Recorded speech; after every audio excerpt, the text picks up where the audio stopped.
Assalamualaikum dan salam Sarawakku sayang. Bulletin Khas edisi tengah hari 9 November 2021 bersama saya Mariam Zanariah Ibrahim. Tumpuan berita. Batu Kawah Riverbank Park merupakan satu lagi mercu tanda ikonik baharu dan menjadi taman yang kondusif untuk masyarakat tempatan menikmati keindahan pemandangan Sungai Sarawak dan Pekan Lama Batu Kawah. Ketua Menteri Datuk Patinggi Dr. Abang Abdul Rahman Zuhari Tun Datuk Abang Openg berkata, ianya adalah sebuah taman persisiran Sungai Sarawak yang terbesar di kawasan Padawan yang akan memacu peluang ekonomi di Pekan Lama Batu Kawah dan untuk masyarakat berhampiran. Tambah beliau lagi, pelancongan merupakan salah satu strategi pembangunan transformasi ekonomi utama kawasan luar bandar dengan penglibatan komuniti tempatan yang mempunyai peranan penting dalam pengurusan pelancongan.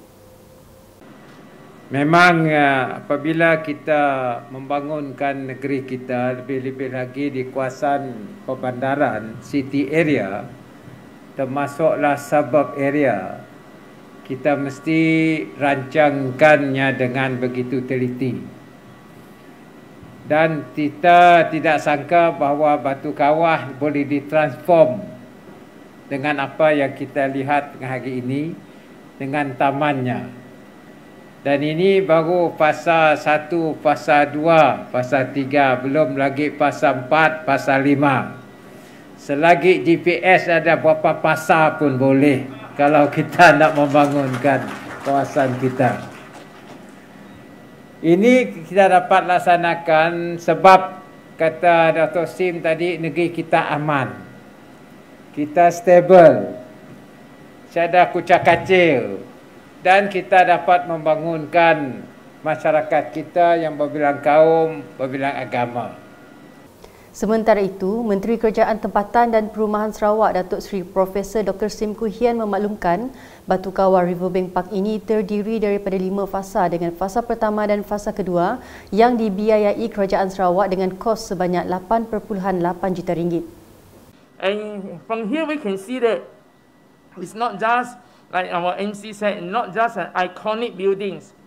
This project brings a lot of benefits, added value to the local community. It allowed them to have their leisure activities, it allowed them to have economic activities, and it also allowed them to have a place in which they can identify as an identity. And I can be assure you that CM, this project will be a legacy project.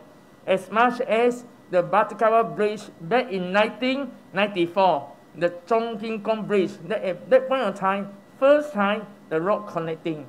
So this is going to be a legacy for further developments of the Phase 3, Phase 4 and Phase 5 of the Batu Kawah Riverbank Park. Seterusnya mengenai Kementerian Kebajikan Kesejahteraan Komuniti Wanita Keluarga dan Pembangunan Kanak-kanak KWKPK telah mengadakan 3 majlis penghargaan di Hotel Pullman Kuching pada Isnin.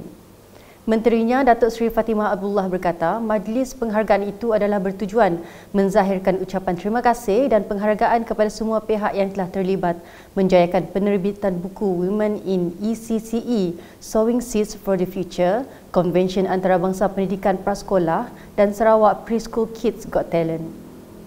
Tambah beliau lagi, tahun 2020 dan 2021 merupakan tahun yang amat mencabar kepada kita semua disebabkan COVID-19.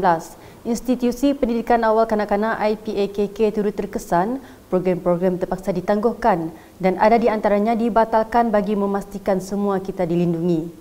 Dalam pada itu, tambah Datuk Seri Fatimah lagi, Sarawak Preschool Kids Got Talent SPKGT edisi keempat 2021 telah dibuka penyertaannya mulai 15 April sehingga 30 Ogos 2021 dengan 697 penyertaan kanak-kanak dari seluruh Sarawak. Pada majlis sama, beliau turut menyampaikan geran tahunan khas Institusi Pendidikan Awal Kanak-kanak IPAKK berjumlah RM5,000 kepada 5 buah institusi pendidikan. Berita selanjutnya, bahagian Miri mempunyai ramai pemain berbakat dalam sukan badminton untuk diketengahkan dalam mewakili negeri dan negara.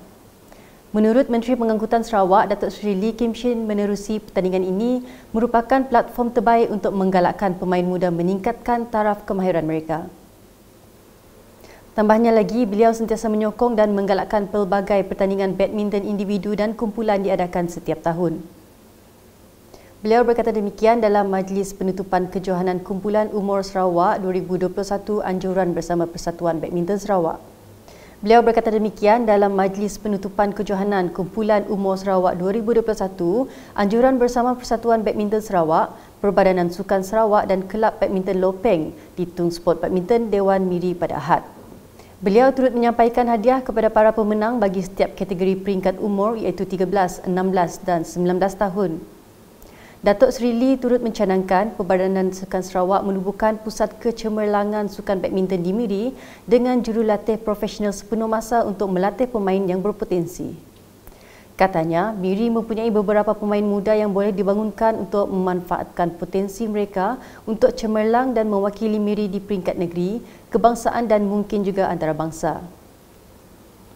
Ke perkembangan berikut, Menteri Muda Perumahan dan Kesihatan Awam Sarawak Dr. Anwar Rabai meluangkan masa melawat beberapa buah rumah panjang di sekitar Dewan Undangan Negeri Dun Nangka pada Ahad. Semasa lawatan itu, Menteri Muda Pendidikan, Sains dan Penyelidikan Teknologi itu turut menyerahkan pulse oximeter untuk penduduk. Selain itu, beliau juga berkesempatan menerangkan mengenai dos penggalak untuk penduduk, terutama mereka yang sudah berusia 60 tahun ke atas. Sehubungan itu, beliau menyeru mana-mana penduduk yang berumur 60 tahun ke atas dan sudah mencapai tempoh 3 bulan dos kedua vaksin Sinovac atau 6 bulan dos kedua vaksin Pfizer untuk pergi ke stadium tertutup secara walk-in untuk mendapat dos penggalak. Berikut pula mengenai tapak projek bina baru Blok Bangunan Sekolah Kebangsaan SK Rakyat Hajibul Hasan Kuching yang dijangka siap pada April 2022. Menteri Kanan Kerja Raya yang juga Ahli Parlimen Petrajaya Datuk Seri Fadilah Yusof berkata, pembinaan projek tersebut melibatkan kos sebanyak 1.4 juta ringgit. Dalam lawatan kerja pada Ahad, beliau memberitahu projek tersebut diperuntukkan melalui projek kecil luar bandar MRP berjumlah 1 juta ringgit. Tambah beliau berkemungkinan projek itu mempunyai peruntukan tambahan yang diperlukan untuk keseluruhan projek. Berita diteruskan lagi dengan seramai 1,500 orang individu menerima dos penggalak jenis Pfizer di Pusat Pemberian Vaksin PPV Dewan Masyarakat Serian pada Isnin. Pegawai Perubatan di PPV Dewan Masyarakat Serian Dr. Nur Aisyah Loh Bojeng berkata, seramai 800 orang penerima yang hadir adalah menerusi janji temu melalui aplikasi MySejahtera. Manakala 700 orang lagi ujarnya adalah penduduk kampung daripada 7 buah kampung di Serian. Bercakap ketika ditemui di PPV Dewan Masyarakat Serian, beliau memberitahu proses vaksinasi dos penggalak berjalan lancar dengan pematuhan prosedur operasi standard SOP yang ditetapkan. Untuk rekod, tambahnya setakat ini seramai 13,000 penduduk di bahagian Serian meliputi PPV Tebedu, PPV Dewan Masyarakat Serian dan PPV Siburan telah menerima dos penggalak bermula 28 Oktober lepas. Ini pula perkembangan COVID-19 pada Isnin. Jawatankuasa Pengurusan Bencana Negeri JPBN Sarawak dalam kenyataan media pada Isnin memaklumkan Sarawak mencatatkan sebanyak 385 kes positif baru COVID-19. Kesemua kes baru COVID-19 ini melibatkan 30 daerah menjadikan jumlah kumulatifnya meningkat kepada 244,959 kes. Berikut 30 daerah-daerah di Sarawak yang melaporkan kes positif COVID-19.